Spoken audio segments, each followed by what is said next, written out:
Hello okay, આપણે already મીડિયનનો concept જોઈ લીધો છે. ઓકે, હવે એક નેક્સ્ટ સમ ઉપર જોઈએ. બરાબર, તો એ નેક્સ્ટ સમમાં કઈ રીતે છે કે તમને બે વેલ્યુ આપેલી છે, એક્સ અને એફ, રાઈટ. એટલે એક્સ છે એ તમારું મેઇન પોર્શન છે અને એક ફ્રીક્વન્સી તમને આપેલી હશે ઓલરેડી, રાઈટ. તો એના પરથી તમારે ફ્રીક્વન્સી ડિસ્ટ્રીબ્યુશન ફાઇન્ડ કરવાનું છે અને એ ફ્રીક્વન્સી ડિસ્ટ્રીબ્યુશન પરથી તમારે મીડિયન ફાઇન્ડ કરવાનો છે. Okay, right. તો પહેલાં એક્સ અને એફ જે તમને ઓલરેડી આપેલું છે, રાઈટ. તો પહેલાં એક્સ તમે લખી દીધો છે, રાઈટ. એક્સની વેલ્યુ દરેક આપી દીધી છે 0, 1, 2, 3, 4, 5, 6, 7 અને એના પરથી તમને ફ્રીક્વન્સી પણ આપેલી છે 7, 14, 18, 36, 51, 54, 52 અને 18. ઓકે, તો એના પરથી તમારે ક્યુમ્યુલેટિવ ફ્રીક્વન્સી ફાઇન્ડ કરવાની છે. તો પહેલાં આવશે 7, બરાબર. તો 7 + 14 એટલે થશે 21. ક્યુમ્યુલેટિવ કઈ રીતે એડ થાય છે, કઈ રીતે એ જ ખાલી એક વેરીફાઈ કરવાનું છે. 7 + 14 એટલે થશે 21, 21 + 18 એટલે થશે 39, 39 + 36 એટલે થશે 75, 75 + 51 એટલે થશે 126. ઓકે, 126 + 54 180, 180 + 52 232 અને 232 + 18 એટલે થશે 250, રાઈટ. એટલું ક્લિયર થઈ ગયું. તો આ તમારી ક્યુમ્યુલેટિવ ફ્રીક્વન્સી ફાઇન્ડ થઈ ગઈ. તો આને તમે કહી શકશો n = સિગ્મા એફ પણ કહી શકો ને કેપિટલ N = 250, રાઈટ. એના પરથી તમે ફાઇન્ડ કરશો n/2. n/2 ફાઇન્ડ કરશો એટલે કેટલા થશે, 250/2 એટલે 125. ઓકે, તો એ 125 તમારે ક્યાં શોધવાના છે, ક્યુમ્યુલેટિવ ફ્રીક્વન્સીમાં, કે જસ્ટ ગ્રેટર દેન 125 એલિમેન્ટ કયો છે. મીન્સ કે 125 પછી જે તરત આવતો એલિમેન્ટ કયો છે. ઓકે, ચેક કરો તો અહીંયા સુધી 125 કરતાં નાનો છે, આ 126. તો એ જસ્ટ ગ્રેટર દેન 125 થશે. મીન્સ કે ઓકે, 125 કરતાં મોટો એલિમેન્ટ કયો છે, જસ્ટ મોટો, મીન્સ કે જેનો ડિફરન્સ સૌથી ઓછો હોય તો એ 126. તો અહીંયા જે છે આને બ્રેકેટ બનાવી દો, રાઈટ.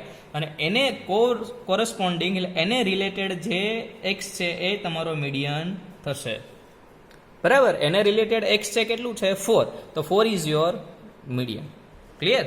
તો એક્સ આપેલું હશે, એફ આપેલું હશે, બરાબર. એક્સ એફ પરથી તમને સીએફ મળશે. સીએફ કઈ રીતે મળશે તમને, બરાબર. 7 + 21 7 + 14 21, 21 + 18 એટલે 39, 39 + 36 એટલે 75, 75 + 51 126, 126 + 54 180, 180 + 52 232, 232 + 18 એટલે કેટલા થશે, 250.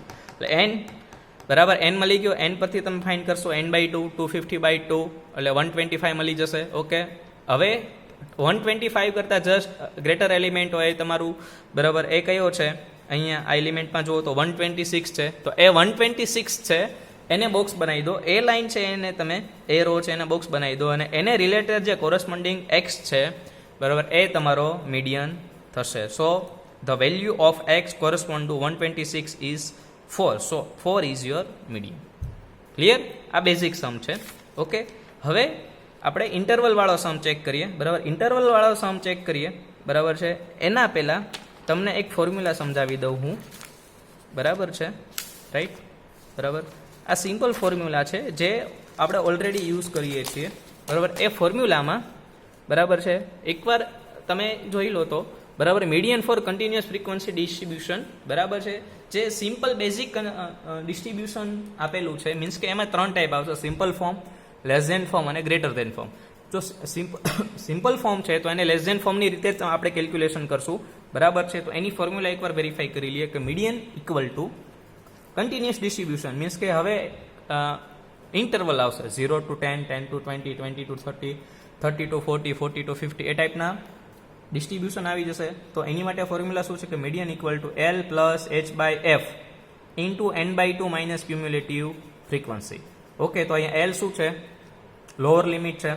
ઓકે, એ સમ કરાવીશ ત્યારે ઓટોમેટિક તમને ખબર પડી જશે. F એટલે ફ્રીક્વન્સી જે મીડિયન ક્લાસની છે ફ્રીક્વન્સી, h એટલે વિડ્થ, ઇન્ટરવલ છે. વિડ્થ એટલે શું થશે કે 10 to 20, તો વિડ્થ કેટલી થઈ જશે, 10 ની, રાઈટ. C એટલે ક્યુમ્યુલેટિવ ફ્રીક્વન્સી પ્રિસીડિંગ ક્લાસની લેવાની છે. ઓકે, ફ્રીક્વન્સીની પ્રિસીડિંગ ક્લાસની ક્યુમ્યુલેટિવ ફ્રીક્વન્સી લેવાની છે. અને n એટલે તમને ખબર જ છે જે આપણે ક્યુમ્યુલેટિવ ફ્રીક્વન્સીમાં લાસ્ટ એલિમેન્ટ મળે n થઈ જશે તમારો, રાઈટ. ઓકે, આના પરથી એક સમ કેલ્ક્યુલેટ કરીએ, ચાલો. ઓકે, તો કે the following table gives the weekly expenditure of 100 workers, બરાબર. Find the median of expenditure એટલે મીડિયન ફાઇન્ડ કરવાનું છે અને તમને ઇન્ટરવલ આપેલો છે. લેસ ધેન ગ્રેટર ધેન નથી લખેલું, પહેલાં એ ચેક કરી લેવાનું કે અહીંયા એક્સમાં લેસ ધેન ગ્રેટર ધેન લખેલું નથી. એટલે ઇન્ટરવલ કેટલું છે? 0 થી 10, 10 to 20, 20 to 30, 30 to 40, 40 to 50 અને એ જ પ્રમાણે એની ફ્રીક્વન્સી આપેલી છે કે 0 થી 10માં કેટલા વર્કર છે? 14. 10 થી 20માં કેટલા વર્કર છે? 23. 20 થી 30માં કેટલા વર્કર છે? 27. બરાબર? ઓકે. પછી 30 to 40માં કેટલા વર્કર છે? 21. 40 to 50માં કેટલા વર્કર છે? 15. રેડી? ઓકે. તો એક્સ પહેલાં લખી દેશો તમે કે 0 to 10, 10 to 20, 20 to 30, 30 to 40, 40 to 50. એના પરથી તમે ફ્રીક્વન્સી લખી દીધી છે કે 14, 23, 27, 21 અને 15. રાઈટ? હવે એના પરથી ક્યુમ્યુલેટિવ ફ્રીક્વન્સી કઈ રીતે ફાઇન્ડ કરશો કે પેલા 14 એઝ ઇટ ઇઝ 14 પ્લસ 23 એટલે મળશે તમને 37. 37 પ્લસ 27 એટલે મળશે તમને 64. 64 પ્લસ 21 એટલે મળશે 85. 85 પ્લસ 15 એટલે મળશે તમને 100. તો 100 છે એ તમારું બનશે કેપિટલ એન. બરાબર? એ તમારું કેપિટલ એન બની ગયું. એન અથવા એને તમે શું કહી શકો? સિગ્મા એફ, ગમે તે કહી શકશો. રાઈટ? એટલે n/2 એટલે 100/2 એટલે 50 થઈ જશે.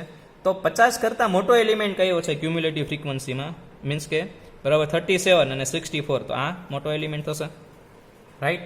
જસ્ટ ગ્રેટર દેન 50 કયો થશે? 64. તો એને તમે બોક્સ બનાવી દો. બરાબર? તો આ ક્લાસ ઇન્ટરવલ કેટલાનો થઈ ગયો? 20 to 30. બરાબર? તો ક્લાસ ઇન્ટરવલ લખી દીધો 20 to 30. પછી એની ફ્રીક્વન્સી કેટલી છે? 27. હવે CF ફાઇન્ડ કરવાની છે. તો CF છે એ આ ફ્રીક્વન્સીની પ્રિસીડિંગ ફ્રીક્વન્સી લેવાની છે. એટલે કેટલી આવશે? 37. આ તમારું CF બનશે. ફ્રીક્વન્સીની ઉપરની, પ્રિસીડિંગ મીન્સ પહેલાની. રાઈટ? તો એ કેટલી થઈ જશે? 37. બસ હવે તો વેલ્યુ જ મૂકવાની છે જસ્ટ. બરાબર છે? ક્લિયર થઈ ગયું? ઓકે. તો 50 કરતાં મોટો જસ્ટ એલિમેન્ટ, મોટો એલિમેન્ટ કયો છે? 64. 64 ને બોક્સ બનાવી દો. ઓકે. 20 to 30, 27 અને 64 છે. રાઈટ?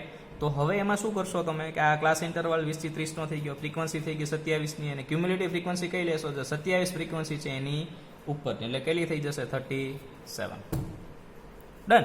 બરાબર છે? હવે દરેક વેલ્યુ છે તમારે ફોર્મ્યુલામાં મૂકવાની છે. ઓકે. તો એલ છે એ તમારું 20 to 32. તો લોઅર લિમિટ કેટલી થઈ જશે? 20.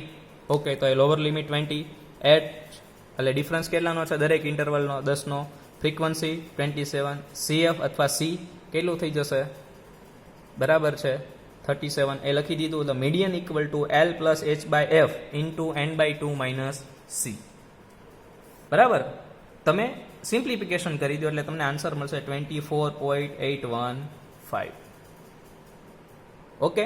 આ સિમ્પલ બેઝિક સમ જે ઇન્ટરવલ વાળો ફ્રીક્વન્સી ડિસ્ટ્રીબ્યુશનનો સમ પૂછાય છે એ મીડિયનનો સમ છે.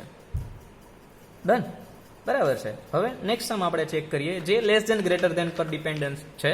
ઓકે. તમને એક્ઝામમાં જ આપેલું છે કે ફ્રીક્વન્સી ડિસ્ટ્રીબ્યુશન, ઓકે, અથવા continuous frequency distribution for less than sum or greater than sum. Right? Okay. તો અહીંયા જ તમને ડિફાઇન કરેલું હશે ક્વેશ્ચનમાં કે માર્ક્સ પણ કેવા હશે? Less than. ઓકે. તો એની માટે આપણે જે અગાઉની ફોર્મ્યુલા છે L plus H/F into n/2 minus C જ યુઝ કરવાની છે. આ જ ફોર્મ્યુલા યુઝ કરીશું, કોઈ ચેન્જ નથી. બરાબર? એટલે માર્ક લેસ ધેન 5 to 45 છે. તો ઇન્ટરવલ કેટલાનો થશે? જુઓ 5, 10, 15 એટલે 0 થી થશે, કેમ કે 0 ની 5 minus 5 એટલે 0 થઈ જશે. એટલે પહેલો એલિમેન્ટ કયો લેશો? 0 to 5, 5 to 10. ક્યાં સુધી જશો તમે? 45. તો 45 સુધી જાઓ એટલે 10 to 15, 15 to 20, 20 to 25, 25 to 30, 30 to 35, 35 to 40, 40 to 45. અને આ અહીંયા જે તમને આપેલી છે આ એલિમેન્ટ, બરાબર છે, એ છે તમારી ક્યુમ્યુલેટિવ ફ્રીક્વન્સી. રાઈટ? તો એ જે ક્યુમ્યુલેટિવ ફ્રીક્વન્સી છે, બરાબર છે, એ ક્યુમ્યુલેટિવ ફ્રીક્વન્સી કેટલી છે? બરાબર 655. ઓકે. એટલે n બરાબર તો capital N equal to 655 already આપેલા છે. બરાબર? હવે એના પરથી તમારે ફ્રીક્વન્સી ફાઇન્ડ કરવાની છે. ખાસ યાદ રાખવું કે જ્યારે લેસ ધેનનો સમ હોય કે ગ્રેટર ધેનનો સમ હોય ત્યારે પહેલાં આપણને ક્યુમ્યુલેટિવ ફ્રીક્વન્સી આપેલી હોય અને એના પરથી આપણે ફ્રીક્વન્સી ફાઇન્ડ કરવાની હોય છે. બરાબર? એટલે ફ્રીક્વન્સી પહેલાં 29 એઝ ઇટ ઇઝ લખી દીધી. ઓકે. હવે 224માંથી 29 બાદ કરો એટલે થશે 195. 465માંથી 224 બાદ કરશો એટલે આવશે બરાબર 241. 582 માઇનસ 465 એટલે થશે 117. 634 માઇનસ 582 એટલે થશે 52. 644 માઇનસ 634 એટલે થશે 52. 650 માઇનસ 44 એટલે થશે 10. 653 માઇનસ 50 એટલે થશે 3. 655 માઇનસ 53 એટલે થશે 2. એટલે આ તમને ફ્રીક્વન્સી મળી ગઈ. ઓકે, હવે કેપિટલ એન કેટલું છે? 65, 655. એના પરથી તમે ફાઇન્ડ કરશો n/2 એટલે કેટલું થશે? 655/2 એટલે 327.5. તો એ તમારે ક્યાં ચેક કરવાનું? ક્યુમ્યુલેટિવ ફ્રીક્વન્સીમાં, કે જસ્ટ ગ્રેટર દેન 327.5 કયું આવશે? તો આ આવશે. 224 પછી તરત મોટો આવશે, તો આને તમે બોક્સ બનાવી દો. તો આ તમારી ફ્રીક્વન્સી થઈ જશે 224. ઓકે, આ તમારું ઇન્ટરવલ થઈ જશે 10 to 15. ઓકે, તો લોઅર લિમિટ કેટલી થઈ જશે? 10. રાઈટ, ફ્રીક્વન્સી કેટલી થઈ જાય? 241. હવે એની ક્યુમ્યુલેટિવ એટલે આ ફ્રીક્વન્સીની ઉપરની ફ્રીક્વન્સી એ તમારી ક્યુમ્યુલેટિવ ફ્રીક્વન્સી બનશે લોઅર લિમિટ માટે અથવા લેસ ધેન પ્રોસેસ માટે. એટલે ક્યુમ્યુલેટિવ ફ્રીક્વન્સી લઈ લેશો તમે 224 અને h થઈ જશે 5. So median equal to L plus h/f into n/2 minus cumulative frequency. Ready? Okay, simplification કરી નાખશો, આન્સર આવી જશે તમારો મીડિયનનો 12.147. ક્લિયર? હવે સપોઝ ગ્રેટર દેન માટેનો સમ હોય, બરાબર, તો એક્ઝામમાં તમને કીધું હશે, અહીંયા ખાસ યાદ રાખજો, આ ગ્રેટર દેન પ્રોસેસ માટેનો સમ છે. તો એક્ઝામમાં તમને કીધેલું હશે અહીંયા કે એજ ગ્રેટર દેન, આવું બોક્સમાં આપેલું હશે, બરાબર. તો એજ ગ્રેટર દેન કીધું તો સ્ટાર્ટિંગ અહીંયાથી જ કરવાનું, 0 થી. 0, 10, 10 to 20, 20 to 30, 30 to 40, 40 to 50, 50 to 60. Less than કીધું હોય તો એક આગળનો એલિમેન્ટ લેવાનો અને અહીંયા એક આગળનો એલિમેન્ટ આવશે અપ ટુ અબો. રાઈટ? તો પહેલા ક્લાસ ઇન્ટરવલ બનાવીએ આપણે.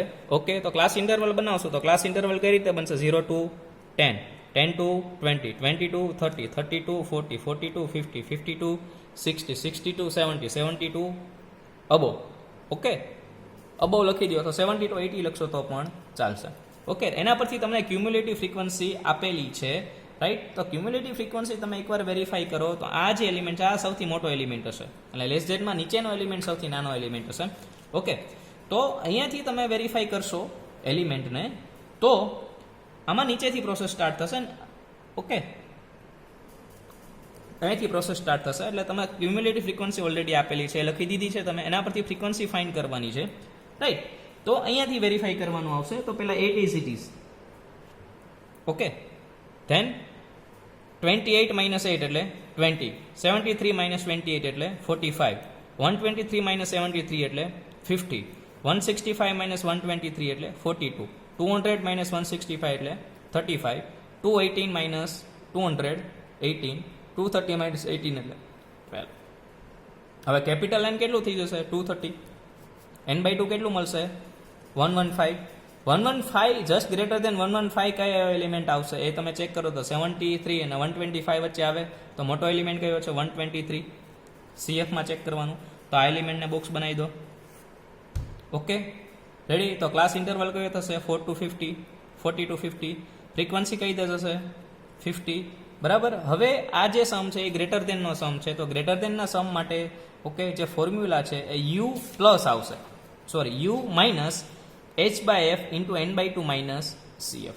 તો u એટલે આની અપર લિમિટ લેવાની આવશે. તો u એટલે અપર લિમિટ કઈ થઈ જશે? 50. ખાસ યાદ રાખવાનું, ગ્રેટર દેનના સમમાં તમારે શું લેવાનું છે? Upper limit h. ઓકે, તો અહીંયા મારી ભૂલ છે, h કેટલું આવશે? 10. પછી ફ્રીક્વન્સી, તો ફ્રીક્વન્સી કેટલાની છે? 50.